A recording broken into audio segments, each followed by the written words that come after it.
خوشی بڑی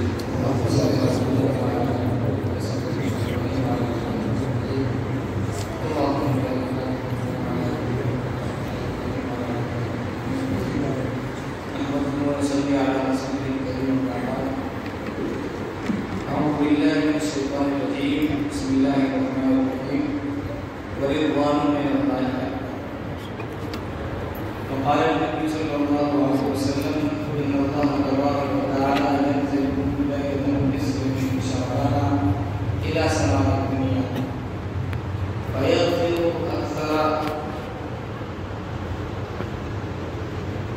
من عدد شاعر كلب غنم.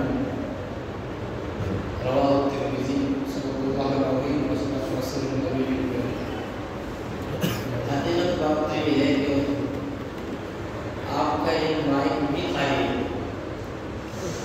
حضرت قاری صاحب کو اللہ تعالیٰ نے جو قرآن کریم پڑھنے کی مہارت دی ہے تو یہ مائک بھی زندہ ہے.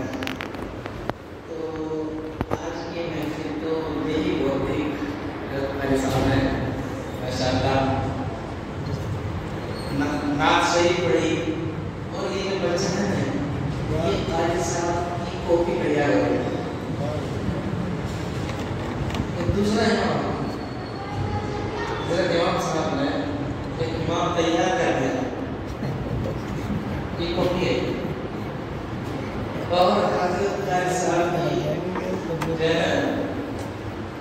یہ ایک پوری کاپی ماشاء اللہ طبیعت خوش ہو گئی. اور یہ مائک جو ہے کیونکہ یہ قاری کا مائک ہے. اللہ تعالیٰ نے قاری صاحب سے ایسے قرآن پڑھوایا کہ شہر کا نام دنیا میں روشن ہوا الحمدللہ. تو اس مائک میں تو قرآن اچھی لگتی ہے اس کی بیان کا مطلب کیا ہے بس چند باتیں تو چار ذہن میں آئی عرض کر دیتا ہوں. یہ کوئی کم بات نہیں ہے کہ ہم کو ایسا ایمان ملا ہوا ہے جس کی قرآن کریم کی تلاوت کی مثال دنیا میں دی ہے. امامت کے لیے بہت سی خوبیوں کو ہونا ضروری ہے. مثلا اس میں عمر بھی ہے, علم بھی ہے, لیکن سب سے اونچی خوبی قرات. کیا ہے؟ حضور پاک صلی اللہ علیہ وسلم نے فرمایا یؤم القوم اقرأهم لکتاب اللہ. یؤم القوم اقرأهم لکتاب اللہ. قوم کی امامت وہ شخص کرے جو سب سے اچھا قرآن پڑھنے والا. حضور پاک صلی اللہ علیہ وسلم کے بعد سب سے اچھا قرآن پڑھنے والا ابوبکر صدیق رضی اللہ عنہ. اچھا کبھی ایسا ہو سکتا ہے کہ وہ آدمی عمر میں بھی سب سے زیادہ ہو, قرآن میں بھی سب سے زیادہ ہو, علم میں بھی سب سے زیادہ ہو. یہ سب خوبی جماتی ابوبکر صدیق رضی اللہ عنہ. اس لیے حضور پاک صلی اللہ علیہ وسلم کے بعد حضور کے مسلح کے وارث سیدنا صدیق اکبر رضی اللہ عنہ. خیر, تو یہاں کی خوبی ہے یہ اچھا قرآن. اللہ تعالیٰ اس مہینے میں بہترین قرآن پڑھنے والا پیدا ہے. ہر سال کی برکت سے ماشاءاللہ دور لوگ پڑھ رہے ہیں, بچے پڑھ رہے ہیں, یہاں بھی بچے پڑھ رہے ہیں, یہاں کے بچے وہاں جا کے پڑھ رہے ہیں. اور یہ مسجد جو ہے ایک مثالی مسجد. بس لوگ دور دور سے صرف اس لیے نماز میں شریک ہونے کے لیے آتے ہیں قاری صاحب کی مسجد پڑھنے سے. اللہ ہمیں قرآن کریم کے ساتھ صحیح تعلق نصیب. بات تو اس طرف چلی جائے گی اور جو حدیث پاک پڑھی ہے میں نے ایک تو آیت کا ایک حصہ پڑھا ہے. اس آیت پاک کا مفہوم اور مطلب ذہن میں رکھتے ہیں. کبھی ایسا ہوتا ہے کہ آدمی کسی عمل کو بڑا سمجھتا ہے اور جو آدمی جس عمل کو بڑا سمجھتا ہے اسی عمل کو کرتا ہے. لیکن آیت پاک کے اس حصے میں یہ بتا دیا گیا کہ سب سے بڑی چیز اللہ کی رضا ہے. سب سے بڑی چیز کیا ہے؟ اللہ کی رضا. اللہ کی رضا. وَرِضْوَانٌ مِّنَ اللَّهِ أَكْبَرُ. وَرِضْوَانٌ مِّنَ اللَّهِ أَكْبَرُ. سب سے بڑی چیز اللہ کی رضا ہے. آپ کیلا جانتے ہیں؟ کیلا نہیں جانتے ہیں؟ پرانے لوگ جانتے ہیں. چکی ہوتی ہے، چکی ایک اوپر کا پارٹ ہوتا ہے، ایک نیچے کا پارٹ ہوتا ہے. وہ نیچے کے پارٹ میں ایک اتنی بڑی ایک لکڑی لگتی ہے نا. پہلے چلاتے تھے وہ چکی، اس میں نیچے ایک لکڑی لگتی ہے، اس لکڑی کے اوپر ایک ایسی لکڑی ہوتی ہے، وہ نیچے کے پارٹ میں ہوتی ہے. یہ جو نیچے کی لکڑی ہے اسی کے اوپر پوری چکی کا داغ لگا رہا ہے، اسی کے اوپر. اس کو ادھر گھما دے تو موٹا آٹا پسے گا، ادھر گھما دے تو باریک پسے گا. اس کو کیلا بولتے ہیں. اس کو کیا بولتے ہیں؟ کیلا. اور چکی کا پارٹ اس کیلے کے ارد گرد گھومتا ہے. تو اصل کیا ہوا؟ وہ کیلا ہوا. آپ کے یہاں کچھ اور نہیں کہوں گے اور آپ کو کہنے کی ضرورت بھی کیا ہو چکی ہے، لیکن وہ مین چیز آپ ہاتھ کی چکی نہیں کی مشین، اس میں بھی وہ چیز ہوتی ہے، اسی پہ ڈیپینڈ کرتا ہے پارٹ کا گھومنا، اسی حساب سے آٹا پستا ہے. تو دین کا کیلا اللہ کی رضا ہے. دین کا کیلا اللہ کی رضا ہے. اللہ راضی ہے تو عمل دین ہے، اللہ راضی نہیں تو وہ عمل بھی دین نہیں ہے. شکل ہے، دین کی شکل ضرور ہے. کئی مرتبہ غذا کی شکل ہوتی ہے. شکل کیا کی ہوتی ہے؟ غذا کی. لیکن اس پہ پوائزن ملا ہوتا ہے تو موت کا پیغام ہوتا ہے. وہ دیکھنے میں غذا، حقیقت میں پوائزن، زہر. تو شکل غذا کی ہے، حقیقت میں موت ہے. ایسے ہی عمل اگر اس سے اللہ راضی نہیں ہے تو وہ عمل عمل نہیں، وبال ہے. کیا ہے؟ وبال ہے. وہ پھر وہ پکڑ کا ذریعہ ہے، پھر اس پر انعام ملنے والا نہیں.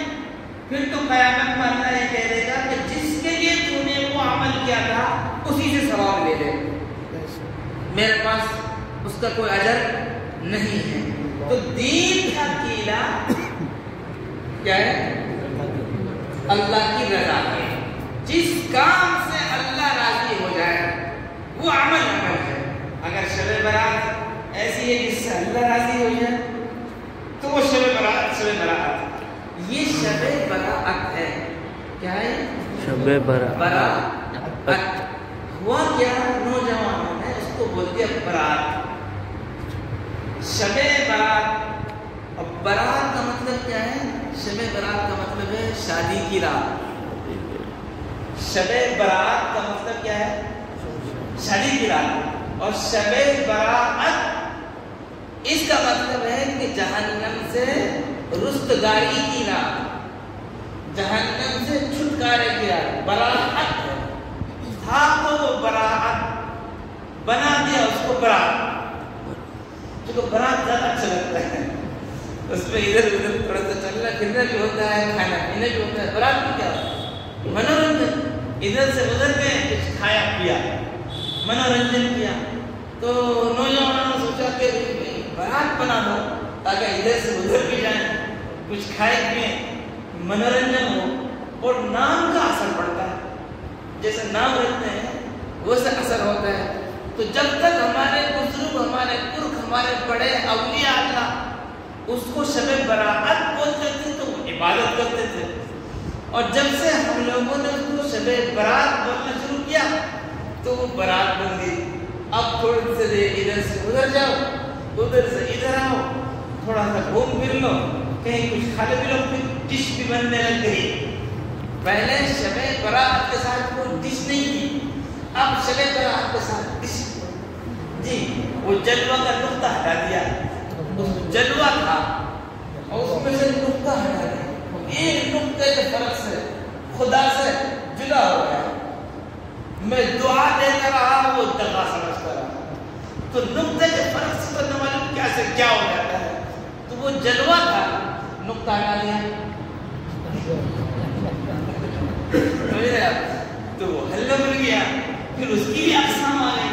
تو اصل میں جو ہے نا موٹی سی بات یہ ذہن میں رکھیں، یہ برات کی رات نہیں بلکہ براءت کی رات. برات کی رات نہیں بلکہ براءت کی رات ہے. براءت قرآن میں کیا ہے؟ یہ عربی کا لفظ ہے، شب فارسی کا لفظ ہے، قرآن میں نہیں آیا ہے لفظ شب برات. قرآن میں لیلۃ مبارکہ ہے، اس شب قدر کے لیے استعمال ہوا ہے. حدیث میں آیا ہے لیلۃ النصف من شعبان، لیلۃ النصف من شعبان، آدھے شعبان کی رات. آدھا شعبان ہونا نا، آدھے شعبان کی رات. حدیث میں تو لیلۃ النصف آیا ہے. اور براءت یہ عربی کا لفظ ہے، قرآن میں سورہ براءت بھی ہے، براءۃ من اللہ ورسولہ. سورہ براءت سورہ توبہ کا دوسرا نام. تو ایک موٹی سی بات، ہو سکتا ہے بہت ساری باتیں یہاں ہوئی نا یاد نہیں رہی. ایک بات تو یاد رہے گی کہ شادی کی رات نہیں، جہنم سے آزادی کی رات. شادی کی رات نہیں، ہاں کوئی کرے گا تو ہو جائے گی. اگر آج کے رات کوئی نکاح رکھے گا اس کا نکاح منعقد ہو جائے گا. لیکن یہ رات جو ہے وہ شادی کی رات نہیں ہے، جہنم سے آزادی کی رات ہے. کیا مطلب؟ شب برات نہیں بلکہ شب براءت. کیا ہے؟ شب براءت. کیا ہوگا اس میں؟ حضور پاک صلی اللہ علیہ وسلم نے فرمایا ان اللہ ينزل الى السماء الدنيا. اللہ تبارک و تعالیٰ دیکھو روزانہ تہجد کے وقت اللہ کی رحمت کا نزول ہوتا ہے. یہ روزانہ ہوتا ہے. تہجد کے وقت بہت قیمتی ہوتا ہے. اللہ مجھے بھی آپ کو اس وقت کی قدردانی کی توفیق عطا فرمائے. آمین. ہمارے بزرگوں نے یہاں تک لکھا ہے کہ تہجد کے وقت میں اٹھ کر تلاوت، نماز، دعا تو ہے ہی فضیلت کا کام. اس وقت اٹھ کر کوئی جھاڑو برتن بھی کرے گا تو بھی اس کو فائدہ پہنچے گا. ہماری پرانے زمانے کی عورتیں تہجد کے وقت میں جھاڑو لگایا کرتی تھی. اور جو دیہات سے جن کا ابھی تک تعلق ہے، وہ محسن صاحب کے صاحبزادان موجود، ہم سے پوچھے. ہمارے دیہات کی عورتیں تہجد کے وقت میں بھینسوں کو اندر سے باہر سے اندر موسم کے حساب سے کرتے کے لیے سانی اور چارہ وغیرہ ڈالتے. تو علماء نے لکھا ہے کہ تہجد کے وقت گھر میں کوئی جھاڑو بھی لگایا ہے نا تو کچھ نہ کچھ برکت تو اس کو ملے گی. وہ وقت ایسا ہوتا ہے، اللہ کی خاص رحمت کا نزول ہوتا ہے. تو ہوتا روزانہ ہے، لیکن اس رات کی خصوصیت یہ ہے کہ وہ برکت جو تہجد کے وقت شروع ہوتی ہے وہ مغرب سے شروع ہو جاتی ہے. شب رات میں، شب براءت میں وہ برکت مغرب سے ہی شروع ہو جاتی ہے. روزانہ وہ برکت تہجد کے وقت میں ہوتی ہے، اور اس رات میں یہ برکت اور رحمت کا نزول مغرب سے ہی شروع ہو جاتا ہے. اور اللہ تبارک و تعالیٰ اپنے بندوں کو نوازتا ہے. جو حدیث بات میں نے پڑھی اس میں حضور پاک صلی اللہ علیہ وسلم کہ اللہ تبارک و تعالیٰ اتنے لوگوں کی مغفرت فرماتا ہے، اتنے لوگوں کی مغفرت فرماتا ہے کہ قبیلہ جن کی بکریوں کے جسموں پر جتنے بال ہیں ان سے بھی زیادہ ہوگا. اب عرب میں یہ قبیلہ تھا، سب نے یہاں ہے نا قبیلے برادریاں، تو یہ سب سے بڑی برادری تھی اس کو، اور اس میں سب سے زیادہ بکریاں تھیں. بکریاں عرب میں سب رکھتے تھے لیکن سب سے زیادہ اس قبیلے میں تھی. اب بکریاں ہی بہت تھیں، پھر ان کے جسموں پر کتنے بال، کوئی ایک بکری کا بال گن کے بتائے تو قبیلہ کل کی بکریوں کے بال کون گنے گا. اور اس سے بھی زیادہ لوگوں کو اللہ تعالیٰ معاف فرمایا. سبحان اللہ. یہ ہم اور آپ کو توجہ دلانے کے لیے حضور پاک صلی اللہ علیہ وسلم نے فرمایا. لہٰذا پتہ چلا کہ اس رات کا سب سے بڑا عمل توبہ استغفار. سبحان اللہ. سب سے بڑا عمل کیا ہے؟ حدیث پاک میں کوئی ایک عمل کا نام لے کر نہیں بتلایا گیا کہ اس رات میں آپ کو یہ کرنا، ایسے نہیں بتلایا. جب ساری حدیثوں پر نظر ڈالیں گے آپ تو آپ کو زیادہ سے زیادہ جو چیزیں ملیں گی وہ زندوں اپنے لیے مردوں کے لیے مغفرت کی دعا کرنا، اپنے لیے اور مردوں کے لیے مغفرت کی دعا کرنا، اور اس کے لیے قبرستان جانا ضروری ہے۔ دوسری چیز، کل کا جو دن ہے اس کا روزہ رکھنا۔ تیسری چیز، کوئی بھی نیکی اس رات میں اس کی بھی اہمیت اور دنوں سے بڑھ جاتی ہے۔ یہ 3 چیزیں آپ کو ملیں گی۔ ہاں کچھ چیزیں خطرناک ہیں کہ مشرک کی اس رات میں بخشش نہیں، مشرک کی اس رات میں بخشش نہیں۔ کینہ پرور، جس کا سینہ کینے سے بھرا ہوا ہو، مسلمان سے کینہ، وہ اس رات میں نہیں بخشا جائے جی۔ اسی طریقے سے ماں باپ کا نافرمان، وہ اس رات میں نہیں بخشا جائے گا۔ اللہ تعالیٰ ہمیں اپنے ماں باپ کو راضی کرنے کی توفیق عطا فرمائے، آمین۔ اور جن کے ماں باپ دنیا سے جا چکے ہیں ان کے لیے اللہ تعالیٰ زیادہ سے زیادہ ہمیں مغفرت کی اور اشارہ سے مغفرت کی دعا کرنے کی اور اشارہ ثواب کرنے کی توفیق عطا فرمائے۔ اور ٹخنوں سے نیچے لباس پہننے والا، ٹخنوں سے نیچے، اچھا بہت سی چیزیں ایسی ہوتی ہے جو لوگوں کو سمجھ میں نہیں آتی، لوگ کہتے ہیں سمجھ میں جاتی ہے، ہم کہتے ہیں سمجھنا نہیں چاہتے۔ ٹخنوں سے نیچے لباس اللہ نے کس کے لیے بنایا؟ عورتوں کے لیے، اور ٹخنوں سے اوپر کے لباس مردوں کے لیے۔ اب یہ اتنا برا کیوں ہے ٹخنوں سے نیچے رکھنا؟ اس لیے کہ دیکھو کسی بھی عمل کی خوبصورتی کا معیار نبی کا عمل ہے۔ اللہ کے محبوب نے جس طرح لباس پہنا ہے ہم کو ویسے لباس پہننے چاہیے، کوئی اللہ کو پسند آئے گا۔ اللہ کے محبوب نے کبھی بھی ایسا لباس نہیں پہنا جو ٹخنوں سے نیچے جاتا۔ تو یہ خطرناک چیزیں شرک ہے جی۔ شراب کا عادی، جو آدمی شراب کا عادی ہو، عادی اتنا ہو گیا کہ شراب میں اس کی اسلام کی مغفرت، کینہ رکھنے والا کی مغفرت، ٹخنوں سے نیچے لباس پہننے والے کی مغفرت، ماں باپ کے نافرمان کی مغفرت میں۔ خیر بہرحال میرے عزیزوں میرے دوستوں، میں بس انہی باتوں پر اپنی بات کو ختم کروں گا، اور آپ حضرات سے جو میں نے عرض کیا ہے اس کا خلاصہ یہ ہے کہ اصل چیز یہ ہے کہ اللہ اس عمل سے راضی ہو جائے۔ ہم دعا کریں، اس دعا سے اللہ راضی ہو جائے، وہ دعا دعا ہے۔ ہم نماز پڑھیں، اس نماز سے اللہ راضی ہو جائے، وہ نماز نماز ہے۔ ہم تلاوت کریں، اس تلاوت سے اللہ راضی ہو جائے، وہ تلاوت تلاوت ہے۔ ہم کچھ بھی کریں نیکی، اس نیکی سے ہم اللہ کو راضی کرنے کی کوشش کریں، اللہ اس سے راضی ہوگا تو وہ نیکی بہت بڑی چیز ہے۔ اور اگر اس سے اللہ راضی، آج کل زیادہ کوشش ہوتی ہے مخلوق کو راضی کرنا، اب مخلوق کو راضی کرنا خدا سے زیادہ مشکل ہے راضی کرنا، اس لیے اللہ الرحمن ہے، اللہ مہربان ہے، اللہ کریم ہے، اللہ غفور ہے، بندے پر بہت جلدی رحم کھا جاتا ہے۔ تو بندہ اگر خدا کو راضی کرنے کی کوشش کرے تو اللہ جلدی راضی ہوتا ہے۔ بندے کہاں راضی ہوتے ہیں؟ بندے تو ساری زندگی جو ہے کہ ساری زندگی ان کی خدمت کرنی پڑتی ہے، کل بھی وہ راضی ہو یا نہیں راضی۔ اس لیے آدمی خدا کو راضی کرنے کی فکر کرے، اللہ راضی ہو جائے، سب سے بڑا عمل یہی ہے۔ اسلام کی دین کی چکی کا کیڑا یہی ہے۔ قرآن نے بھی یہی کہا کہ رضوان من اللہ اکبر، سب سے بڑا کام، سب سے بڑی نیکی کوئی ہے تو اللہ کی رضا ہے۔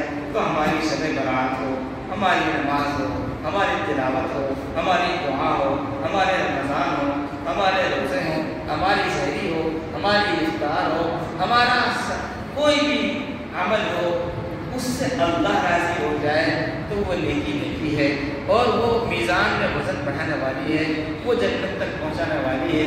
اللہ اس کی رضا اس سے حاصل ہوگی۔ اور اگر ہم نے لوگوں کو راضی کرنے کی کوشش کی، اللہ کو راضی کرنے کی کوشش نہیں کی، تو اس نیکی سے پھر کچھ ملنے والا نہیں ہے، وہ تھوڑی سی دیر کا ایک حظ نفس ہے، نفس کا خوش کر لینا ہے۔ اللہ تبارک و تعالیٰ مجھے بھی آپ کو صحیح معنی میں نیکی کرنے کی توفیق عطا فرمائے، اور اللہ تبارک و تعالیٰ اس رات کی جو برکتیں ہیں اپنے کرم سے ہم سب کو نصیب فرمائے۔ اس رات میں اللہ تعالیٰ اپنے جن بندوں کو معاف کرنے والے ہیں ان میں ہمیں اللہ تعالیٰ شامل فرمائے.